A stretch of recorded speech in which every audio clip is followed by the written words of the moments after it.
Hai, assalamualaikum everyone. This month the last challenge I did. Untuk selanjutnya, I don't know masih akan membuat podcast apa enggak. Dan untuk menutup tahun 2025 di bulan Desember ini, aku ingin bercerita tentang Lucky Girl Syndrome. Ada yang tahu nggak LGS itu apa? By the way, tahun 2025 ini banyak hal yang udah terjadi, entah itu baik atau buruk. Mari kita tutup akhir tahun di bulan Desember ini dengan kembali semangat dan berambisi untuk tujuan-tujuan selanjutnya.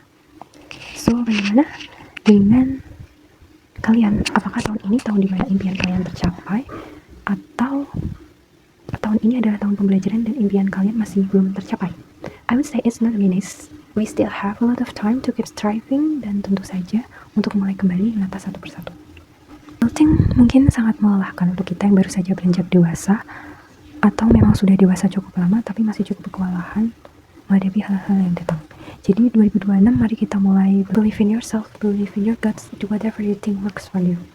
Because I'm woman, dan sedikit ngulik tentang apa itu Lucky Girl Syndrome, yang maksudnya adalah wanita beruntung, dimana ini adalah sebuah teknik mental yang kuat untuk mengubah pola pikir, tetapi tetap perlu diseimbangkan dengan realitas dan tindakan yang nyata.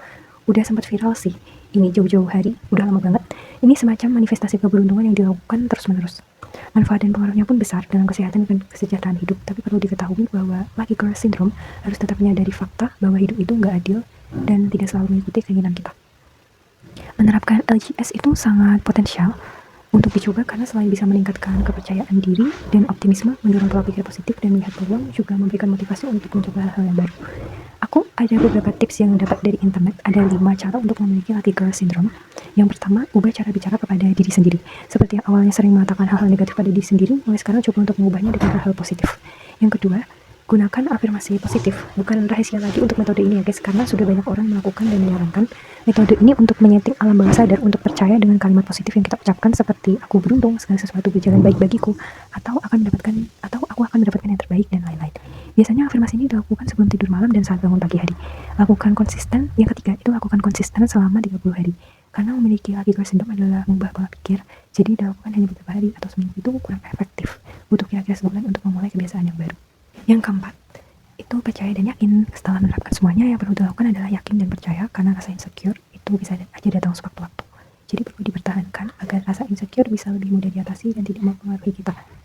Yang kelima, itu kelilingi diri dengan orang-orang yang positif. Karena jika kita mengelilingi diri dengan orang yang positif, maka hal-hal baik akan terasa sangat mudah untuk didapatkan. Berbeda jika lingkungan toksik, pasti akan sangat membebani, dan tentu saja orang-orang negatif sering merendahkan, yang membuat kita sulit untuk berpikir positif. Tapi di sisi lain, LGS ini juga ada pro kontranya. Disebut toxic positivity, yang mana manifestasi diri sebagai orang yang paling beruntung di dunia, tapi kenyataannya tidak sesuai ekspektasi.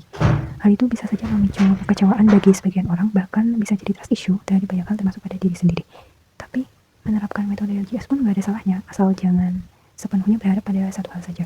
Setiap keinginan wajib disertai dengan usaha dan kerja keras agar terwujud sesuai harapan. Dan jangan pernah menyalahkan diri sendiri jika hasilnya tidak sesuai keinginan. Kalau ada kesempatan, kenapa nggak dicoba aja kan? Well, itu aja penutup tahun 2025 dari aku. Semoga 2026 menjadi tahun terbaik untuk kita, dan see you.